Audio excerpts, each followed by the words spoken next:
A question, and I'll start this out and then we'll open it up.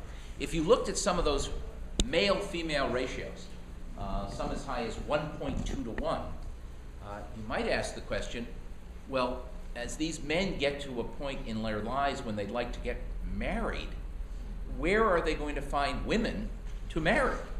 And I suggested you might need the reverse of Utah, where you'd have, one woman, 3 men. But I think he might have a different answer. Okay. Well, first, there is a lot written recently worried about the missing girls and the unmarriageable men and so forth. But I would make a few observations about this. First is that this, in certain ways, is a return to China's historical situation. As I mentioned in that very first set of slides, that China historically, marriage was virtually universal for women. Almost all women married. But there was a considerable portion, not dissimilar from Western countries, of men who never married. So they were called bear sticks and various other kinds of things. So it was not a desirable position to be in, but nonetheless, China's traditional culture, that was the normal situation. There have been a number of books written recently talking about excess of males as a sort of a big problem, because it's not only China, but earlier South Korea, India, other places also have an excess of males, that claiming that various countries, if they have excess of males, they're going to be more warlike and invade other people and so forth. But again, China historically didn't do that. China was a relatively peaceful kind of place for the most part that didn't go marauding overseas. The British and other groups did a lot more of that kind of thing without an excess of males. So, but it is causing some problems in China now. So there are increased reports certainly of kidnapping of young women and a trade in captured females and all kinds of deception being used to try to get a woman to move to a village where suddenly she finds she's supposed to be married to this 45-year-old man who's never been able to marry and so forth. So there are some reasons for concern, but I guess my bottom line is also I'm more worried about the girls that were not born than I am about the men that are not going to be able to marry. Because I think they could have done things differently. They still could do things differently, so that China historically had this excess of males. Under Mao, until 1970, things were normalized. In other words, in the middle of the Mao period, there was not an excess of men. It's not built into Chinese culture. Okay. Under other circumstances, there would be a more normal ratio. But their insistence on maintaining the policy. There are other things that they could do. In the countryside, they've tried to limit the number of babies people can have, but they haven't tried to influence and change what happens when people marry. So the traditional pattern of most daughters moving out and moving into their husbands' families, that's still the rule in most villages. If they used their social engineering to change that more, then there wouldn't be this pressure, the same kind of pressure to have a son. The problem is, if you're a rural family and you don't have a pension and other kind of social security type payment for your old age, you depend upon a grown son to support you in your old age, and your daughter-in-law and grandchildren and so forth. And if you only have a daughter or only have 2 daughters and they marry out and they support the husband's family, then it's seen as treated as more or less being childless, because you don't have it. So if they had done their social engineering, as long as they're going to be so intrusive and get into people's bedrooms and trying to change their family in such intimate ways, I think it would have been much wiser to try to change where people live after they married rather than to limit. Then it would have been a lot easier to have people agree to have fewer numbers of children. I'll call on you in a second. I can't help but make this comment about how different it seems to be here. I married late. I have a single son who's 19. And I bemoan the fact that, who's going to take care of me in my old age? certainly not a son. I should have had a daughter. You know. We're open for questions. Professor Bluestone. Could you expand a little on the affluence aspect and its link to demographic policy, particularly the affluence in urban areas? Well, yeah, If you could for repeat people the that couldn't hear the question about the relationship between affluence and fertility desires in urban areas. Well, again, hello? He doesn't have his thing, he's the power. That's not the answer. It's not working. Something's not working well about our house. Well, I don't know. Can we use one of these? How does that work? Is that working pretty well? Use that. Okay, all right. Thank you. So the question was about affluence in urban areas and how that's relating to fertility. Well, there's a whole number of features about urban life in China that drive down fertility and drove down fertility even before these mandatory family planning policies. One of the other things is, for instance, that China in urban areas has a much higher rate of maternal employment than any Western society, higher than the US, higher than Sweden. You know, it's well over 90%, almost the same rate as for men. So you have husbands and wives that are both working, you know, very hectic jobs, commuting. We talk about the difficulty of getting to work in crowded Chinese cities and so forth. But it's also, as people become more affluent, they also, in every society, change and want to have fewer children and want to enjoy a better standard of living and so forth. And it's also some of the things that come with affluence, like being able to send your kids to college, cost a lot of money. China used to follow the Soviet system, and if you got into college, not only didn't you have to pay tuition, but you got a stipend. You were considered a state employee. But starting in the 1990s, they switched to a tuition-paying system. So now people have to save up for school fees, for tuitions, and so forth. Lots of other things have become very expensive. Housing is very expensive in urban areas these days. China has a big property bubble. People spend huge amounts of money on weddings. If you're Chinese and you're having a wedding, you've got to save up a lot of years to be able to afford the proper kind of wedding so you don't lose face and so forth. So there's just a whole number of ways in which if you had, you know, more than one or at most two children, you're in a very disadvantageous situation in urban China today. So the strange thing is that under the one-child policy, or even the earlier policy, urban people have an even tighter limit, but there's much less coercion required to get people to follow those limits in the cities than in the countryside. I mean, it also has to do with the fact that, again, urban people mostly have pensions and other means of support in their old age and so forth. And now that more and more of them can have property income and other kinds of things, they don't depend on having a grown son to support them in their old age the way they do in the countryside. Over here. So what is the argument? Could you please also, could you tell us who you are? Oh, I'm Paul Hoxton. What is the argument for one-child policy? Why would they follow this if it's not a good policy? The leadership appears to still be convinced by the original Sungjian arguments that China has too big a population. Its optimal population, it should be smaller than it is now, and it has to still keep the lid on very tight. And they are very worried that if they, say, switch to a two-child policy, that immediately people would take advantage, there would be a bump up in fertility.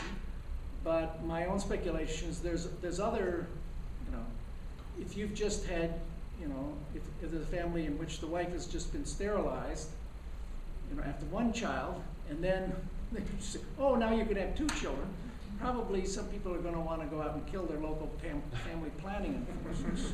You saw a small version of this in 2008 in the Sichuan earthquake. You probably all know about the fact that you had these substandard school buildings that collapsed and killed a lot of children, and many of them were single children. And then, so your only child dies, what are you going to do? Well, they tried to get doctors to see if they could reverse sterilizations and so forth. I'm not a medical expert, but it's not that easy to do and so forth. So, you know, so they said you can have another baby, but you know, if the family is no longer able to have a baby, then that didn't really help them very much. So it seems like there's something about their vision for the way China should be. right,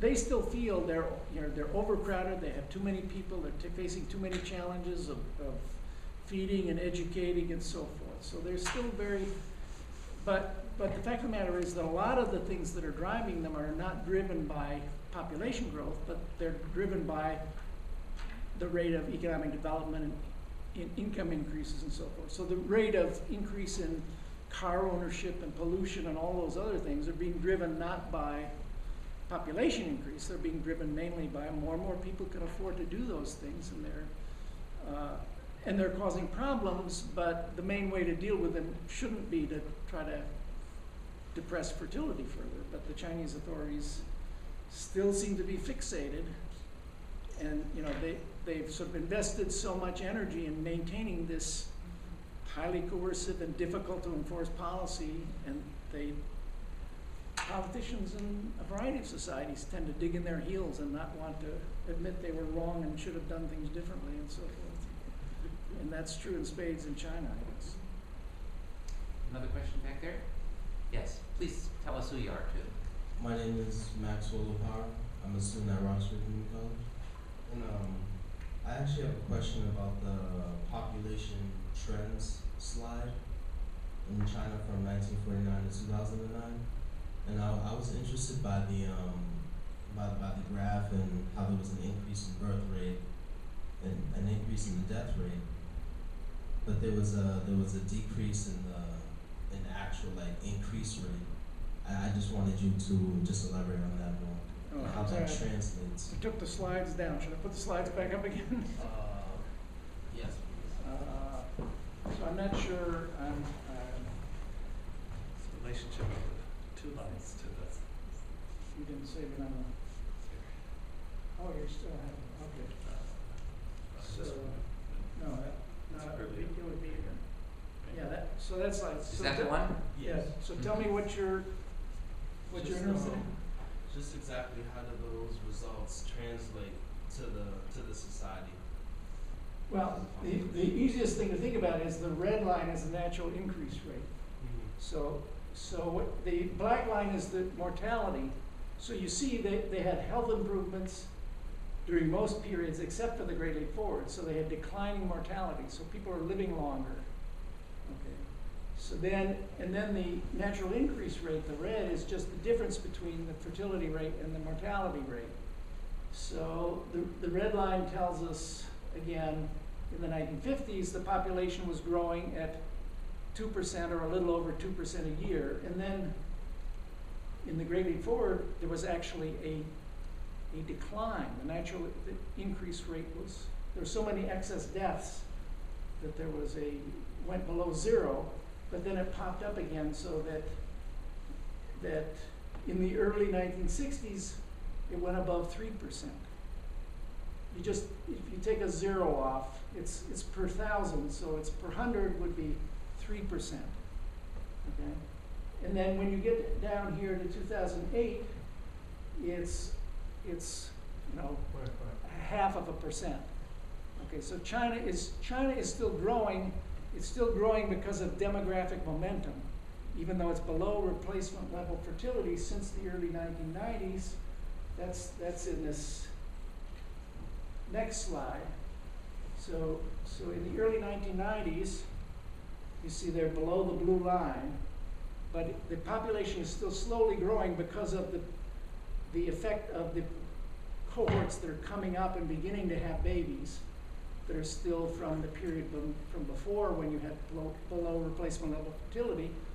But again, the calculations are that by 2030 or 2025 or 2030, in that range, if fertility rates continue, China's total population will actually start shrinking. Okay, does that help? If you just go to the other chart, I just want to see if I've got this right mathematically. If I take the value on the red line and subtract it from the on the black line, and I subtract it from the value on the green line, I get You get the red line. Right. So it's just a strict mathematical. So Yeah. the very end here, you're looking at about a 1.4% minus about a point, gets you to about 0.5.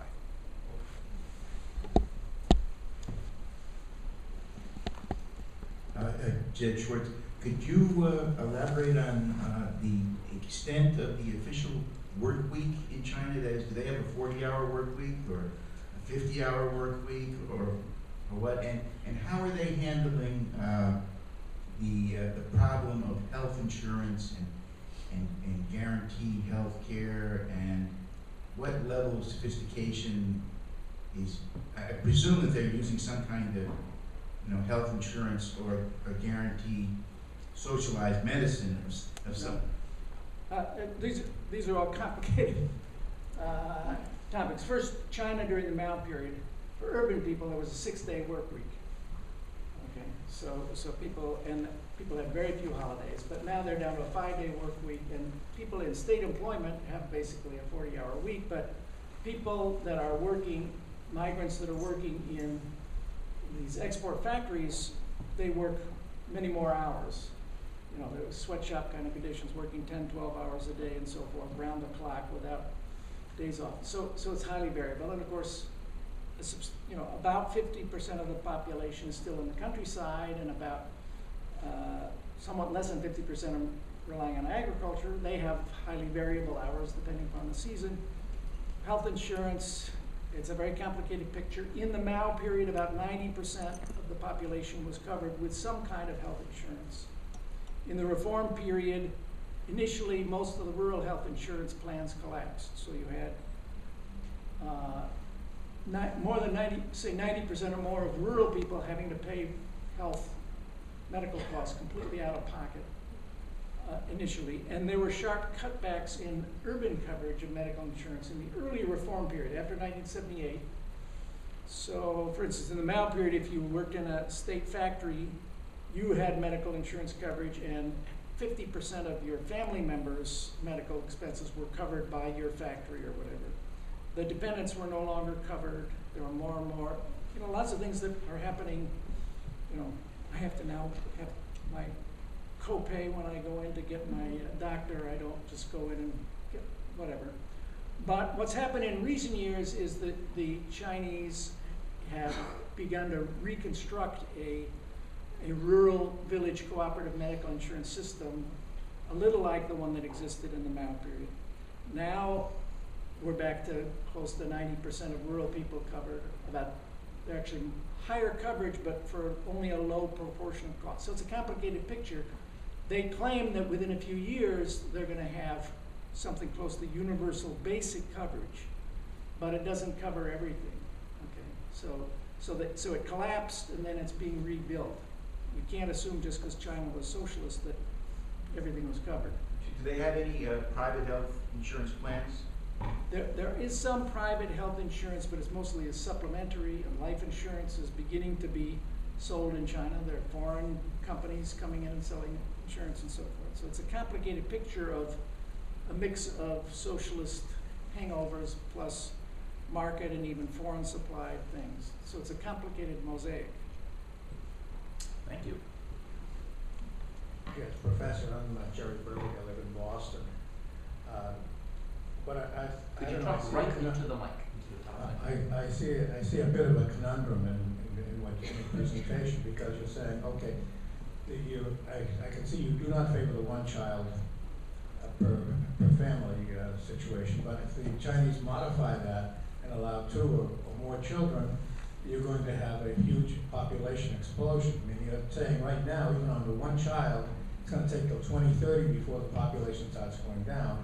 And if they start having a lot more children, they're going to have a population explosion. And then, of course, you have a problem on the other side as to what are you going to do if you have 1.5 to 2 billion or even more people in the country? How do they control the population, and as far as the use of resources and everything else within the country?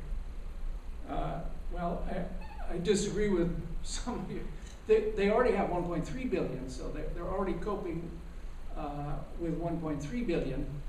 But the idea that they're going to have a huge population explosion is one of the myths that's helping to maintain the policy. But all the evidence is that now most people don't want to have more than 2 children anyway.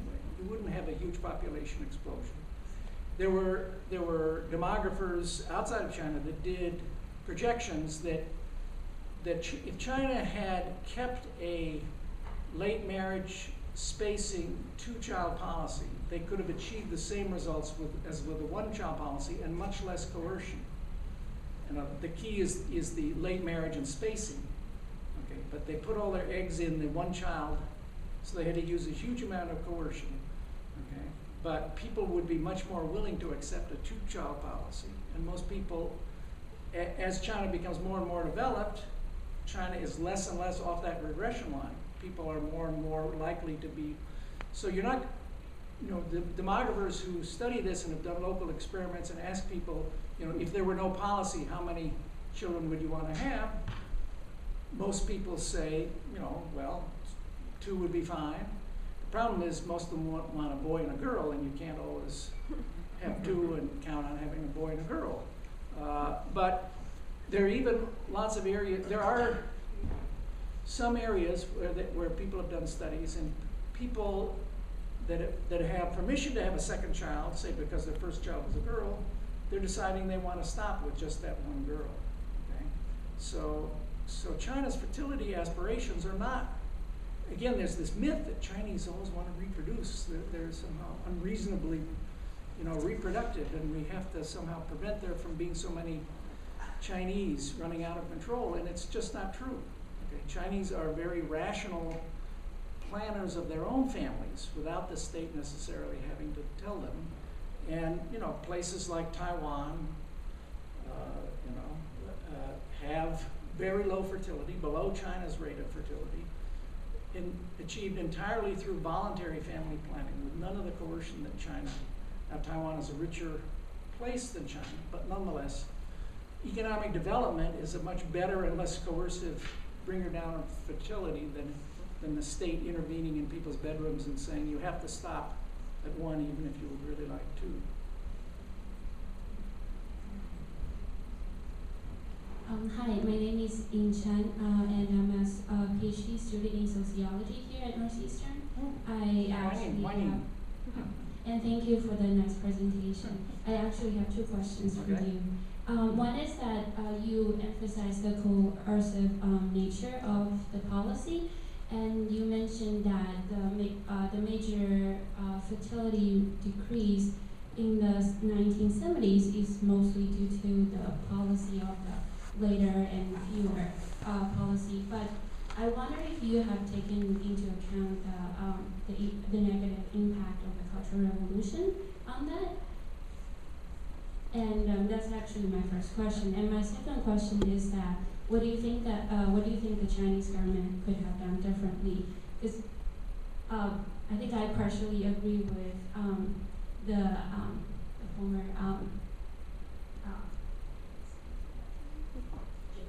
I actually partially agree with Jerry that I think that the policy did effectively, decrease the population, and especially in the 1970s and 1980s when China were just starting to develop, there was a large problem of how to feed such a large population, and China wanted to decrease the dependency on import of food and want to maintain self-sufficiency. So I wonder, from your perspective, what the Chinese government could have done differently. Well, my points don't seem to be getting across here. So some I don't know what more I can say. First, the reduction in fertility that we can see in, the Cultural Revolution, the main disruptions are, let me see if I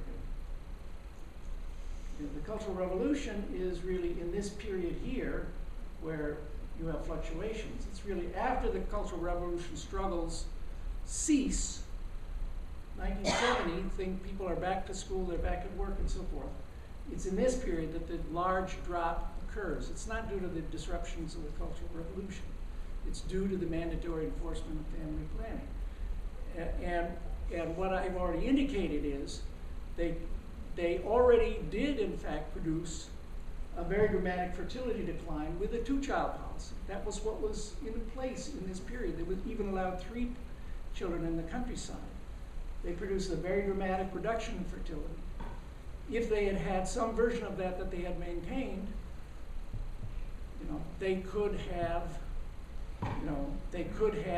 maintained control over their population, dealt with the problems, and they wouldn't have created many of the problems as serious that they have now.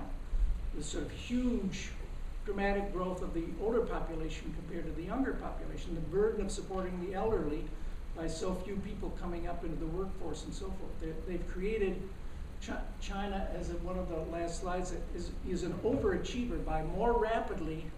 They did the same transition that Taiwan, Japan, and other countries did, but they did it much more rapidly because of the addition of state coercion. And in the process, they've created more problems. It's not that, they were not importing huge amounts of food before this, okay? And China is doing, has been doing more successful by economic development, not by limiting population. Okay? I mean, not that they shouldn't, I'm not saying that they shouldn't have tried to encourage family planning, that they shouldn't have tried to, having people reproduce at 6, having the average woman have 6 babies, I'm not an advocate of that. But they didn't need to implement this highly coercive policy that caused huge amounts of suffering and that produced such a rapid change that it's causing huge problems now and in the future. It could have been done in a more gradual, a less coercive way, and China would have fewer problems today as a result of it, in my view. To take you into the world of politics just a little bit. Who are you, please? I'm Bob Coleman. In part of my life, I have negotiated with Chinese business persons. And it is not unusual for them to use demographics as a reason, that is unemployment, which they would claim can be as high as 300 million people. I don't know whether you studied that or not, and number one, whether you would believe that is the case, or whether there are even reasonable ways of measuring unemployment. I guess they're speaking generally of urban unemployment. And number two, the fact, if that is the case, it is certainly, if it's not, it's used as a reason for therefore subsidizing many industries in China, most notably right now it becomes solar and other industries, and why China needs this subsidy to in fact provide jobs for this bourgeoning population. And it would seem to me that a business person or a politician might be justified in saying, gee, China, you've got it all wrong as far as I can tell. You don't have a bourgeoning population per se, and I'm not sure that you really do need to create all these industries to keep employment at a reasonable level. And maybe you're using the fear of revolution irrationally as an economic means to do other things in terms of your position in the world. Would that be a crazy way to think about things? Okay, well this again gets into a whole series of other complicated issues that I haven't talked about. It's certainly the case that China's leaders are very worried about the degree of instability they already have. We saw this, the latest, the Jasmine Revolution thing. There was some group, maybe outside of China, sent a message on Twitter or whatever, saying, let's go out on the street in Beijing and Shanghai and have our own Jasmine Revolution. Well, there were more police that came out on the street in the indicated areas than any possible. They're just very nervous about their ability to control the population and so forth. But in my view, part of it has to do with the fact that you have this extraordinary paradoxical thing that you have lifelong communist bureaucrats that are presiding over an extremely dynamic capitalist economy. But it's like the emperor with no clothes, you know. It's, oh yeah, we're creating this socialist society. Everybody knows it's not. But all these things, all these slogans and things, and even Mao himself, you know, everybody knows that's not the order of the day now. But on the other hand, what are people supposed to believe in now? You know, what is the faith? What is the set of core values and so forth? There's no there in some sense. So they're very worried about, are people going to, you know, and their answer is, well, we have to keep the growth engine going. We have to keep producing more jobs. So they are hyper worried about that thing, even though if you look at their official employment statistics, they're doing a lot better than we are. Our urban unemployment rates, you know, they say theirs are about 4%. We would die for a 4% unemployment rate, right?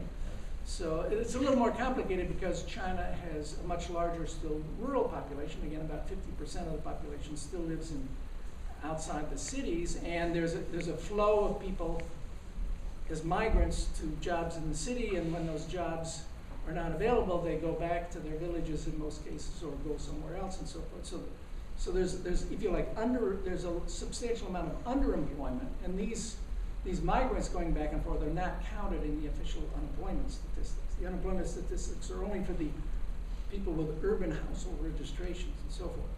But what I would say is, in terms of America, you know, Chinese officials certainly do use their fear about, you know, not being able to maintain growth and so forth as, you know, so you should give us, you know, leeway on enforcing WTO regulations and everything else. And I think, you know, I think we should call them I out. have to say it. Yeah. Right. Yeah, they're being hyper, they're using that to their own advantage, but given that they have lower unemployment and more rapid growth and much more dynamic economy these days than we do, we should be the ones arguing that we should get a little break. I want to, if I could, before we go to the next question, is just, I've been thinking about this a little bit, and particularly the question Jen and you were talking about. You know what the lesson seems to be, and we see it, is what's the worst case scenario is where you have violent changes in birth rates. Because in the short run it causes problems, but the long run problems, as we saw from your trees, can be even greater.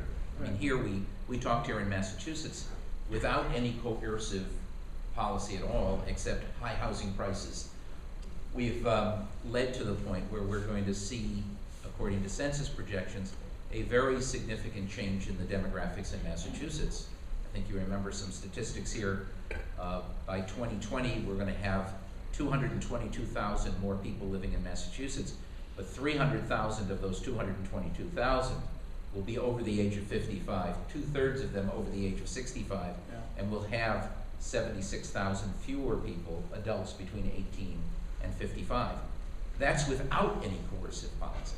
Now add a coercive policy on top of that, and you would have really drastic situations where you would not be able to figure out who will do the work, who will pay the taxes, who will be available to sustain the economic growth.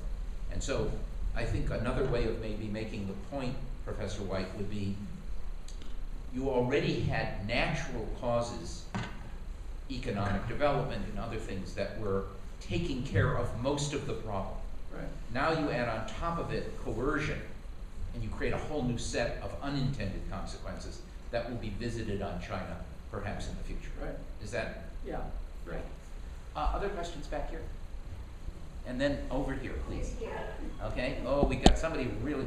You're next after. Only because I did. Fantastic. And who you are? Hi, my name's Rob Rosenberg. I live in Boston. My question is, I'd be interested to see how affluence compares to the changing population, and is that a reason that the Chinese government is using to keep this policy? Do they make a causal relationship that may or may not be there between the increase in their affluence to this policy of controlling childbirth, whether it be through the longer, fewer policy or the one child? Okay. We had an earlier affluence question, so maybe I'll try to respond to this a little differently. Certainly they believe that by the millions of births that they have averted, that has allowed them to achieve greater affluence than they otherwise would have. Okay. And China, though, China is a complicated picture because China has become overall much more affluent on average, but it's also become much more unequal than it was at the beginning of the reforms. So China has more income inequality today as measured by standard indicators than the United States does, for instance. And we're the most, I think this is fair to say, the most unequal of the developed societies. And a lot of that's regional and rural urban. But so it means that if you go to Shanghai today, you know, Shanghai looks pretty much like Hong Kong. It looks, you know, you feel like you're in a highly developed society.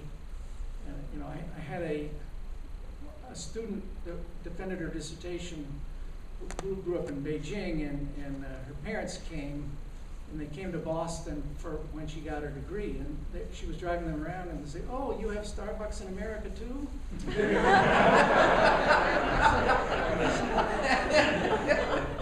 But at the same time, they have places in China that are much poorer than our Appalachian, you know, mountain villages or whatever. The extreme poverty of people in the, you know, in the interior of China, in distant rural areas, and some minority communities and so forth. So the range is much broader than our own society. So this affluence is being very unevenly shared. So some parts of the country have become very close to first world, if you like, standards of living, and people driving cars and living in detached homes, and you know all the, you know, there of course there are many more Chinese with cell phones and so forth than there are in our own country, and so there's more Chinese that do almost anything than there are in our own country, of course. But a lot of the population is not fully sharing in that yet. But it's very hard to do a sort of mental experiment because we don't, you know, what the policy that I would have advocated wasn't in fact followed. So,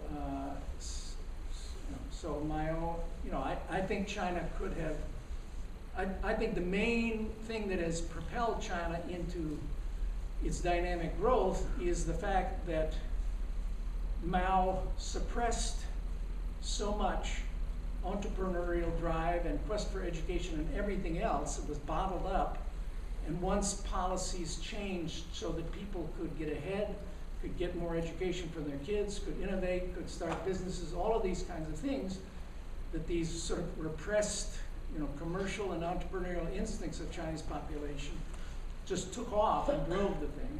So I don't think it's a matter of population numbers, that they had a low, you know, TFR came down from, you know, 2.7 to, you know, 1.4 within a certain time, and therefore that's why they're so rich today. I think it's much more due to other features about how China's system became much more conducive to, you know, more productive economic activities than it was in the state socialist system that Mao presided over.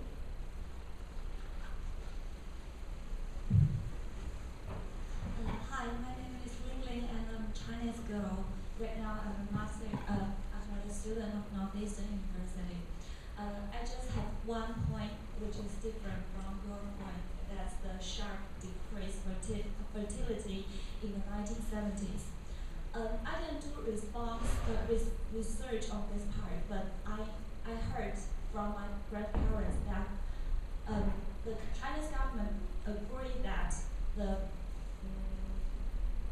Cultural Revolution lasts from 1967 to 1977, not just 1967, that couple of 3 years. So I think that the real reason for that sharp decrease is because the Cultural Revolution. Because at that time, my grandparents told me people didn't produce anything. All of the people are doing cultural things. They didn't do, the farmers didn't work in the farm. They didn't want to produce anything, and the workers still didn't want to produce skills. They didn't produce wealth, so they can't support themselves. And then a lot of people starved what people have been telling you is simply not correct. You have the wrong information. The Cultural Revolution as a mass movement ended in 1969. It's true that China had economic difficulties and stagnation in the period of the 1970s while Mao was still alive. Okay, but people were not starving to death in large numbers. People were starving to death in large numbers during the Great Leap Forward. The economic growth was continuing, but at sluggish levels, 3 to 4% rather than today's 10% in the 1970s. So people were producing more. There were more, I don't know, bicycles, wristwatches, not the kinds of things they have today. But China's economy was slowly, gradually improving in this period. It was not that nobody was producing anything. But what was being done was people were being strictly monitored in their private lives, and they were penalized. Women were being asked, have you had your period yet? And if you missed your period, maybe you're pregnant, and we need to take you to a doctor to see if you're pregnant, and you haven't been permission to have a baby, you're going to have an abortion. And if you won't submit to an abortion, we're going to confine you and make you do round-the-clock political study until you agree to an abortion. There were highly coercive activities in the 1970s that produced that sharp decline. It's not due to economic decline. There was not an economic decline during that period. It was sluggish growth. So the facts that people have told you are just mythologizing about the past that wasn't true. But my grandparents have read a lot of articles and research about this, the 10 years. Because it lasts for 10 years, not just... I'm well aware of the fact that there is a reference to the Cultural Revolution decade because Mao lived until 1976, and various policies that were implemented under Mao continued until 1976. So the educational reforms, for instance, you couldn't go directly from secondary school to college in the 1970s. You had to go to work on a farm, in the military, and then you might be selected out to go to college. So specific Cultural Revolution reforms continued, but the Cultural Revolution, the mass movement, people fighting one another, factional struggles and so forth, that ceased to exist after 1969. So that some Cultural Revolution policies were continuing. Those Cultural Revolution policies were contributing to the relative stagnation. China during the 1950s, under Soviet-style economic development, grew much more rapidly. Not as rapidly as after 1978, but 5-6% a year. In the 1970s, the economy grew at 3 to 4% a year. But it was growing. Their diet was slowly, slightly improving. They were having somewhat more consumer goods.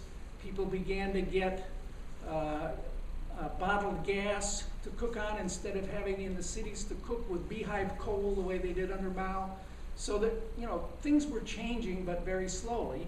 Since 1978, they've improved much more dramatically, much more rapidly. But it's simply not the case that the Cultural Revolution disruptions of life continued until Mao died. That's simply not the case. The main reason for this decline is the coercive enforcement of mandatory family planning. It's very clear.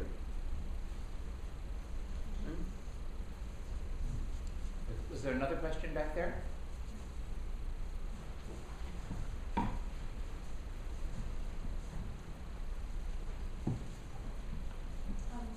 Thank you. My name is Tanya Mel. I'm a master's student here at Northeastern. It seemed to me that the policies towards fertility would affect the rural areas a lot more, perhaps, than the urban areas. And I was wondering if you could talk about how that feeds into the overall economic growth of the country and the direction that it was turning in, post-Mao. Sure. Well, it's again a complicated question. In terms of the actual fertility, of course, it's much lower in the cities. So the actual, in the city, in large cities, there are well over 90% of all children being born since the 1980s are singletons. And that's not the case in the countryside. So in the countryside, you know, there are some singletons, but you have many more cases of two-child families, and some of 3 children or even more. So there's less the actual demographic impact is less in the countryside. But there are a whole variety of other things that have been done that coincide temporally with this one-child policy that are connected, though, with the reforms. There's a curious way in which the market reforms implemented starting in 1978 and the one-child policy started in 1979, the basic principles are almost diametrically opposed. In other words, the market reforms say the state is no longer going to control everything you do. You can start a private business, you can leave your village and go off and try to earn your living elsewhere. The state is not going to plan and control everything you do. But in fertility, the state is going to more tightly control what you do. So they're working at cross purposes. So there have been a lot of change in the countryside. The most important ones are that more and more people have left farming, and a significant portion of them have left farming for village factories and for construction teams. If you look at all of these buildings being built in the large cities, the construction teams building those are almost all rural construction workers. Okay, so the gleaming skyscrapers of Shanghai are a tribute to the construction labors of people from the countryside. That it couldn't have occurred otherwise. It's not being built by urban people themselves. But you also have large numbers of people migrating out of the cities and working in these export factories and huge news. Shenzhen, this place just across the border from Hong Kong, it used to be a railroad depot and a couple of shops and then paddy fields. Now it's huge skyscrapers, a city of, I don't know, 4 or 6 million, something like that. It looks, again, like Hong Kong, but it's virtually all migrants. So you have a tremendous amount of people leaving the farm to seek, better opportunities in the city. Mao prevented that. Under the commune system, you had to stay in your village. You were forbidden to migrate to the city, except under very special conditions. Like if you got admitted to the universities are in the cities. But people could not decide, hey, I'm tired of life on the farm. I could make more if I work in the cities. They were forbidden to do that completely in the Mao period. But now you have this huge so-called floating population, at least 130 million people, maybe 200 million people at any point who've left the farms and are working in the cities. And cities are very much enlivened by all of this, but they're also made more chaotic. There's more traffic. Urban residents feel more crime and more pollution because of all these migrants, more social problems and so forth. So it's a complicated picture, but it's not all due to the sort of fertility control. A lot of these trends are due to these other, if you like, simultaneous but very different kinds of policies that are freeing Chinese villagers up to do things differently than just stay and cultivate in their production team. Great. We have just time for one more question. It will be yours. Thank you. My name is John Dad. You showed some data earlier that showed the growth in the elderly population going forward and the shrinking youth. And I was wondering, how long do you think it will be before that imbalance causes problems in their economy and before the government is forced to change the current policy? Well, it's already causing great concern. They're already trying to figure out how to provide, a social safety net for the elderly and so forth. They're very reluctant to do some things, like they don't want to invest in large numbers of old age homes for older people not to live in family situations and so forth. So I can't really speculate about the future, but there are a lot of people that are very worried about this because, again, they're still a much poorer society than we are, and they still don't have today as high a proportion of the elderly as we do. But obviously in absolute numbers they have many more, and the elderly proportion is going to grow much more rapidly than the American proportion of people who are elderly, and they really haven't figured out how to deal with it. The problem with things like modifying to a two-child policy or anything any of those changes, in terms of having an effect on support for the elderly, will take decades to, you know, they've enforced this strict policy for 3 decades. If they were gonna try to undo it, it wouldn't resolve the situation, the problem overnight. It would again take decades for, you know, a larger number of people, young people to be born and grow up and enter the labor force and have earnings they could use to support the elderly. So it's a real dilemma. They've changed so rapidly that, and they can't just throw it in reverse gear, even if they were inclined to do so, which they don't seem to be. Do you No, think this? I think we have to hold it at that. We've run out of time. Thank you very much. Professor Whyte, thank you so very much.